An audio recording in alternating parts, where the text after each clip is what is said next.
हाँ, कल कहा है उन्होंने। तो नफरत और मोहब्बत, तो मोहब्बत की दुकान तो राहुल गांधी खोल रहे हैं और वो छिपाते नहीं। लेकिन गुजरात जाना जाता है गांधी जी की वजह से, राष्ट्रपिता की वजह से। और मोदी जी, छिपा नहीं है आपका कि आपके पार्टी के लोग गांधी के पुजारी नहीं है, गोडसे के पुजारी।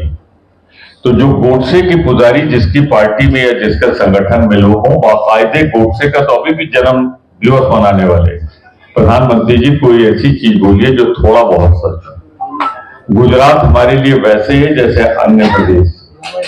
हम गुजरात का आदर करते हैं, लेकिन आप जिस जगह जाते हो या तो आपकी रिश्तेदारी निकल आती है या आपका बचपन निकल आता है। अब गुजरात गए हो तो गुजरात के बारे में कुछ बोलना है, तो आपने बोला। मैं आपकी बात को कंडेम करता हूं। गोडसे की भाषा बोलने वाले लोग, जो मैंने अभी कहा कि किसकी भाषा हो सकती है, गोडसे की विचारधारा की, गांधी की भाषा तो नहीं हो सकती। जिसके लिए कहा है वो गांधी विचारधारा का है, जिन लोगों ने कहा है भाजपा के, वो गोडसे की विचारधारा। कह रहे कि 100 दिन में इस तरह की बातें होने लगी हैं। सुनते सुनते लोग थक गए। मोदी जी ने जो आज तक कहा किया तो है। 15 लाख रुपए मिल गया सबको, 2 करोड़ हर साल रोजगार मिल गया सबको, अच्छे दिन आ गए सबके। 15-16 हैं उनके जुमले, एक आध जुमले और 100 दिन में बोल गए। लेकिन आजकल थोड़ा चेहरे पे चमक खत्म हो गई, चाल में भी अब वो तनाव कड़कपन नहीं रहा है। लगता है उनको मालूम है कि जो 30-40 सीटें बेईमानी से जीती हैं, अगर ये ना होती और वाराणसी में वो ना होता जो हुआ है, तो शायद ना वो सदन के अंदर होते और ना सरकार बनी होती। बोर्ड अमेंडमेंट बिल, दूसरा एक राष्ट्र एक चुनाव, एक राष्ट्र एक चुनाव जरूरी बातों से ध्यान हटाने के लिए एक शिगुफा। मुझे कोई ये बता दे कि कोई आदमी ये कहे मैं ये करूंगा, अगर उसके अंदर ताकत है। मुझे बीजेपी बताए कि चुनाव हो रहा है कश्मीर में, चुनाव हो रहा है हरियाणा में, चुनाव होगा महाराष्ट्र में, झारखंड में, इसके पहले भी कुछ राज्यों में चुनाव होगा। इसका कार्यकाल कैसे होगा? यानी 1 साल 2 साल बाद आप लागू करेंगे या 1-2 साल में और चुनाव हो जाएगा, तो विधानसभा का कार्यकाल इसके साथ कैसे होगा? टाउन एरिया नगर पालिका का कामकाज कैसे होगा? पंचायत का कामकाज कैसे होगा? ये पूरी तरह अव्यवहारिक है। पर जब तक पूरा ड्राफ्ट ना आ जाए तब तक बिना उसको देखे मैं कोई प्रतिक्रिया ऐसी नहीं दूंगा। लेकिन एक बात कहना चाहता हूं, पहले अपनी ताकत तो अंदाजा लगा लो मोदी जी। आप तो साधारण बिल पास करा सकते हो, और इसमें अगर विधानसभाओं का कार्यकाल बढ़ाना या घटाना हुआ तो उसके लिए तो 2/3 बहुमत चाहिए। ये 2/3 बहुमत आएगा कहां से आपका? मैं तो राज्यसभा में हूं, इनका अभी भी साधारण बहुमत नहीं है, 2/3 तो छोड़ दीजिए। तो मैं ये कहना चाहता हूं कि ये एक सिगुफेबाजी है, इसके अलावा कुछ नहीं है। इसमें कोई दम नहीं है, क्योंकि जिसको जो करने की बात कर रहा है उसे मैं पूछना चाहता हूं, महिलाओं का आरक्षण तो आज तक आप लागू नहीं कर पाए जो पास है, तो ये क्या करेंगे आप, कैसे करेंगे? इसका पहले जवाब तो दीजिए। क्या होगा कश्मीर का, क्या होगा हरियाणा का, क्या होगा महाराष्ट्र का, क्या होगा झारखंड का? तो इनके अंदर दम नहीं बचा है, अब सिर्फ बात बची है, और बात में भी आवाज में अब वो दम नहीं रहा। अरविंद केजरीवाल आज इस्तीफा दे रहे हैं, इसको लेकर आपकी क्या राय है? हेमंत सोरेन भी जेल में फिलहाल हैं, आपको क्या कहना है? जेल में नहीं भैया, कहाँ किस दुनिया में हो यार। अब एक माफी बाहर आ चुके हैं, जून को भी जेल में भेजा गया था। अरविंद केजरीवाल भी जेल में होके आए हैं, आज इस्तीफा दे रहे हैं, क्या कहना है इसमें? देखो यार, किसी के घर में हम दाग झाग क्यों करें? ये उनका इंटरनल मैटर है, वो खुद चीफ मिनिस्टर नहीं है, दूसरे को बनाए। How am I concern, how the Congress party is concern? तो वो अपना जो करना वो करें, उन्होंने बना दिया शायद वो उसको आतिशी सर, लोकसभा में आप लोग साथ रहे, अब हरियाणा में तो लोकसभा में साथ रहे, तो इसका ही मतलब वो है कि विधानसभा भी साथ रहे। हरियाणा में है साथ। यही तो बात है, बात क्यों नहीं बन पा रही? बात इसलिए नहीं बन पा रही है, बड़ा सीधा सा सवाल है कि कोई जरूरी नहीं है कि हर चुनाव में बात बन जाए। जहां तक व्यापक इंटरेस्ट का सवाल है हिंदुस्तान का, हिंदुस्तान की पार्लियामेंट का, उसमें हमारा उनका सीटों का समझौता है। हरियाणा में दुनिया को मालूम है एक तरफा हवा चल रही है। वहां कांग्रेस के खिलाफ जो लड़ेगा भाजपा से नहीं लड़ेगा, वहां तो सिर्फ कांग्रेस बनाम भाजपा है।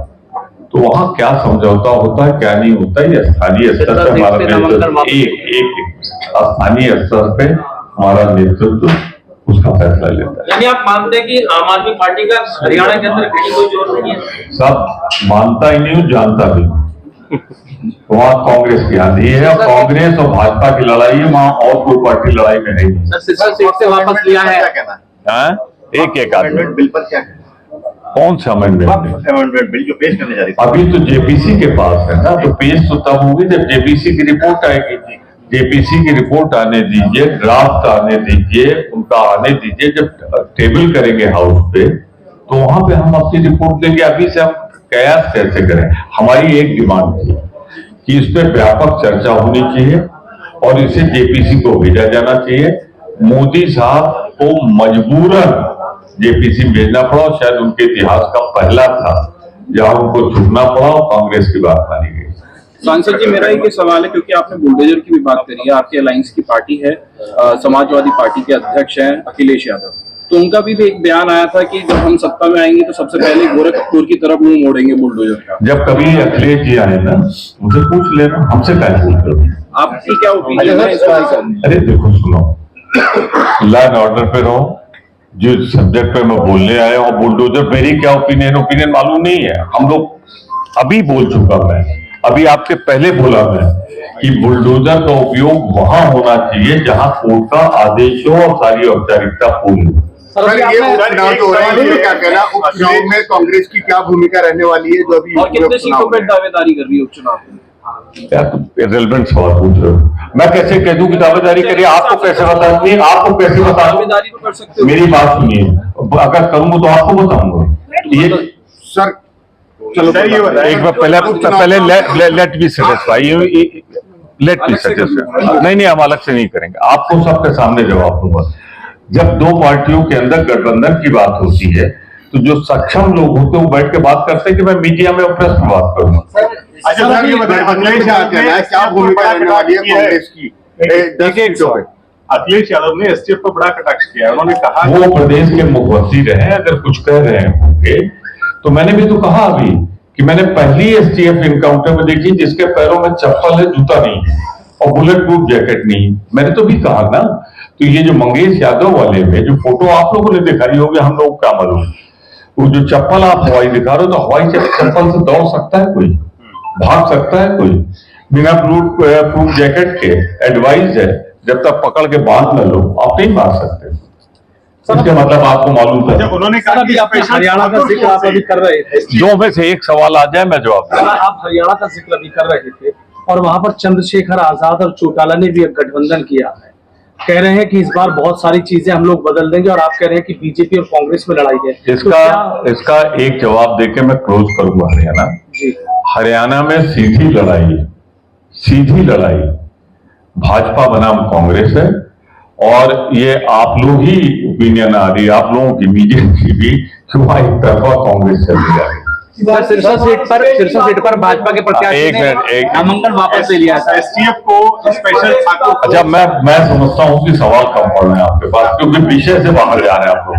तो एक या दो सवाल और एसटीएफ को अखिलेश यादव ने कहा स्पेशल ठाकुर फोर्स है जो यहाँ पर काम कर रही है। मैं एसटीएफ की वर्किंग पे जाता हूँ, वो क्या कहते हैं इस पे नहीं जाता। संजय निषाद आए थे 2 दिन पहले, उन्होंने राहुल गांधी को लेकर कटाक्ष किया है कि वो विदेश में जाकर भारत की छवि धूमिल कर रहे हैं और वो आतंकवादी के साथ भी खड़े हो सकते हैं। क्या कहना है? देखिए, संजय निषाद और राजभर दो ऐसे मंत्री जो ऐसा कोई नहीं जिसके साथ कभी न रहे हो, तो जिसके साथ रहते हैं उसकी बजाते हैं। आजकल बीजेपी में तो वही बोलते हैं। स्मॉल स्टेट की बात हो रही है, कभी हेल्थ प्रदेश की यहाँ बात कर रहे हैं, पूर्ववर्ती की बात है, तो आपका क्या? बलियान से बात ही करते हैं, जब मंत्री थे तो किया क्यों नहीं?